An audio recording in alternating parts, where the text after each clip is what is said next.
اس وقت آپ عراق کا ایک شہر نینوا میں نبی بن کر آئے۔ آپ کا کام تھا لوگوں کو ہدایت دینا، انہیں ایک اللہ کو ماننے پر راضی کرنا اور بت پرستی سے ان کا دھیان ہٹانا۔ آپ نے آپ کے شہر کی بستی کے لوگوں کو ایک اللہ کی عبادت کا پیغام دیا اور بت پرستی کے لیے منع کیا، لیکن وہاں کے لوگوں نے آپ کی ایک بات نہیں مانی اور انہوں نے آپ کو بہت پریشان کیا۔ نتیجتاً انہوں نے اپنا شہر چھوڑنے کا فیصلہ کر لیا اور لوگوں کو بولا کہ میں یہاں سے جا رہا ہوں، لیکن اگر تم نے بت پرستی کو نہیں چھوڑا تو بہت جلد اس شہر پر اللہ کا بہت بڑا عذاب آئے گا۔ حضرت یونس علیہ السلام اپنی بات کہہ کر بستی سے نکل گئے اور دوسرے دیش جانے کے لیے کشتی پر سوار ہو گئے۔ اللہ نے انہیں سبق سکھانے کے لیے ایک امتحان میں ڈالا۔ جب حضرت یونس علیہ السلام ایک کشتی میں سوار ہوئے تو جہاز بھاری ہو گیا اور لوگوں نے یہ طے کیا کہ کسی ایک کو سمندر میں پھینکنا ہوگا۔ قرآن کے مطابق قرہ نکالی گئی اور 3 بار حضرت یونس علیہ السلام کا نام آیا۔ انہیں سمندر میں پھینک دیا گیا، جہاں ایک بڑی مچھلی نے انہیں نگل لیا۔ اللہ نے مچھلی سے فرمایا، جس کو تو نے نگلا ہے وہ تیری روزی نہیں ہے، بلکہ میں نے اپنے نبی کو تیرے پیٹ میں ان کی حفاظت کے لیے پہنچایا ہے، انہیں کوئی نقصان نہیں پہنچنا چاہیے۔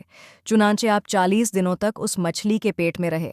اللہ نے مچھلی کا پیٹ اس طرح کانچ کی طرح صاف کر دیا تھا کہ آپ مچھلی کے پیٹ میں رہتے ہوئے بھی سمندر کے اندر کی ہر چیز دیکھتے اور اللہ کی تسبیح بیان فرماتے رہے۔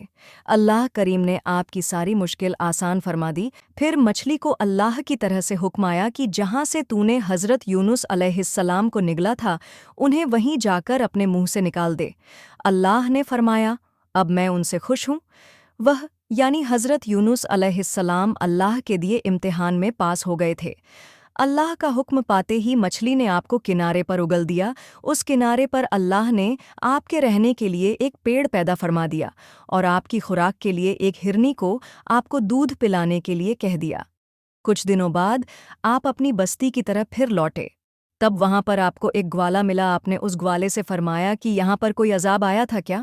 اس گوالے نے آپ سے فرمایا کہ یونس نام کے ایک شخص نے کافی دنوں پہلے ایک بات کہی تھی کہ اگر بت پرستی یہاں کے لوگوں نے نہیں چھوڑ دی تو اس شہر پر اللہ کا بہت بڑا عذاب نازل ہوگا۔ آپ نے اس گوالے سے فرمایا کہ کیا ایسا ہوا تھا؟